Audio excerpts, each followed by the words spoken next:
আমরা সকলে অবগত আছি, গতকাল নোয়াখালীগামী এক মাইক্রোবাস নিয়ন্ত্রণ হারিয়ে পার্শ্ববর্তী খাদে পড়ে যায় এবং ভরা বর্ষা মৌসুম হওয়ার কারণে মাইক্রোবাসটিতে থাকা নারী ও শিশুসহ মোট 7 জন পানিতে ডুবে মারা যায়।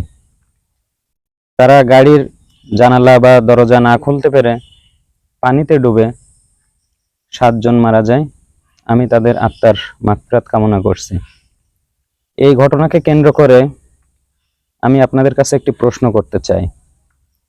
সেটি হলো, আমরা যারা নিয়মিত এমন গাড়িতে ভ্রমণ করি, যেমন হায়েস, মাইক্রো বা এসি বাস, যেগুলোর জানালা আপনি চাইলে খুলতে পারেন না, যেগুলো জানালা আমরা চাইলে খুলতে পারি না, বা আমরা জানিও না সেগুলোর কোনো ইমার্জেন্সি এক্সিট থাকে কিনা। তো আপনাদের কাছে আমার যে প্রশ্নটা সেটা হলো, আমরা কি কখনো এমন গাড়িগুলোতে ভ্রমণের আগে এ সকল গাড়ি কর্তৃপক্ষের কাছে কি কখনো প্রশ্ন করেছি যে যদি আপনার গাড়িটা দুর্ঘটনায় পড়ে তাহলে আমাদের ইমার্জেন্সি এক্সিটটা কোথায়, বা আমরা জানালা তো খুলতে পারি না, জানালাগুলো খুলবো কিভাবে, বের হবো কিভাবে?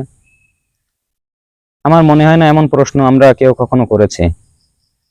আর সেটা আমি কিভাবে বলছি, আমি যেহেতু নিজেও জানি না যে এমন গাড়িতে ইমার্জেন্সি এক্সিটটা কোথায় থাকে, বা দুর্ঘটনায় পড়লে বের হওয়ার উপায় কি, গ্লাস খোলার উপায় কি, আমি যেহেতু জানি না, তো আমি ধরেই নিচ্ছি যে এই প্রশ্নটা হয়তো আমরা কখনো গাড়ি কর্তৃপক্ষের কাছে করিনি। যদি আমরা প্রশ্নটা করতে পারতাম তাহলে আমরা জানতাম যে এমতো অবস্থায় দুর্ঘটনায় পতিত হলে ইমার্জেন্সি এক্সিট কোথায়, বা এ সকল জানালাগুলো খোলার কোনো সিস্টেম আছে কিনা, আমরা কিন্তু জানতাম। তো আমি আপনাদের বলতে চাই, আপনারা যখন আপনাদের অধিকার নিয়ে প্রশ্ন করতে পারবেন না, তখনই আপনারা অনাচারের শিকার হবেন, তখনই এমন আপনাদের পানিতে ডুবে মরতে হবে, আমাদের পানিতে ডুবে মরতে হবে। যে কোনো সমস্যার সমাধান আসবে প্রশ্নের মাধ্যমে।